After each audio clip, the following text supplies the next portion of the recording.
جی السلام علیکم معزز سامعین، آج ایک عالمی ادب کے ایک شاہکار کے ساتھ آپ کی خدمت میں اور مختصر تبصرے کے ساتھ حاضر ہیں۔ آج کی کتاب جو ہے وہ یقیناً کسی تعارف کی محتاج نہیں ہے، جس کا نام ہے پاولو کوئلو کی کتاب ہے یہ الکیمسٹ، جو کہ دراصل پاولو کوئلو کی کتاب الکیمسٹ جو ہے یہ پرتگالی زبان میں لکھی گئی، اور پاولو کوئلو جو ہیں یہ انتہائی مشہور و معروف مصنف ہیں، اور یہ کتاب جو ہے یہ دنیا کی تقریباً 80 زبانوں میں اس کا ترجمہ کیا جا چکا ہے، اور تقریباً 65 ملین سے زائد کاپیاں جو ہیں اس کتاب کی وہ ابھی تک فروخت کی جا چکی ہیں۔ اردو میں جو ہے اس کو ترجمہ کیا گیا، یہ جو کتاب آپ کے سامنے ہے زرین قمر نے اس کا ترجمہ کیا ہے۔ اس کتاب کے مقبولیت کی وجہ کیا ہے کہ اس میں جو ہے ایک انسان کی جد و جہد کی کہانی بیان کی گئی ہے کہ ایک انسان جو ہے وہ اپنی زندگی کا ایک مقصد جو ہے وہ متعین کرتا ہے، اور پھر اس مقصد کی تکمیل کے لیے وہ بے شمار جو ہے وہ مصائب اور مشکلات سے گزرتا ہے۔ تو اس کتاب میں سبق دیا گیا ہے کہ انسان کو اپنی ناکامی پر جو ہے وہ قسمت کو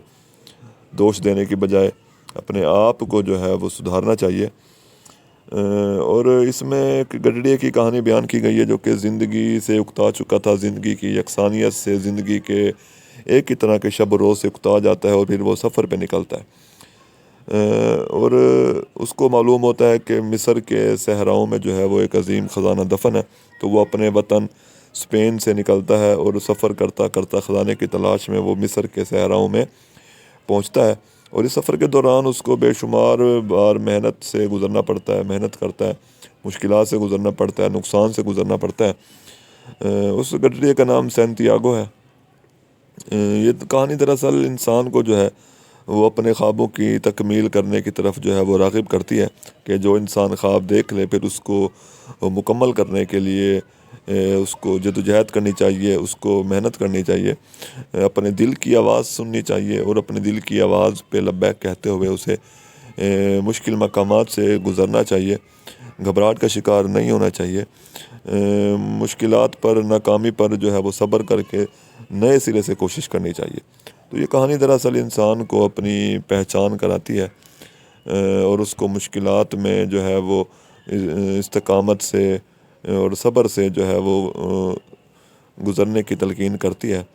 تو اس کتاب سے آپ کو بہت کچھ سیکھنے کو مل سکتا ہے کہ یہ دنیا کی بیسٹ سیلر کتابوں میں سے ایک ہے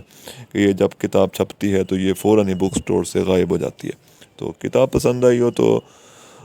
چینل کو سبسکرائب کریں، ویڈیو کو لائک کریں، اور اپنے تاثرات سے آگاہ کریں۔ شکریہ۔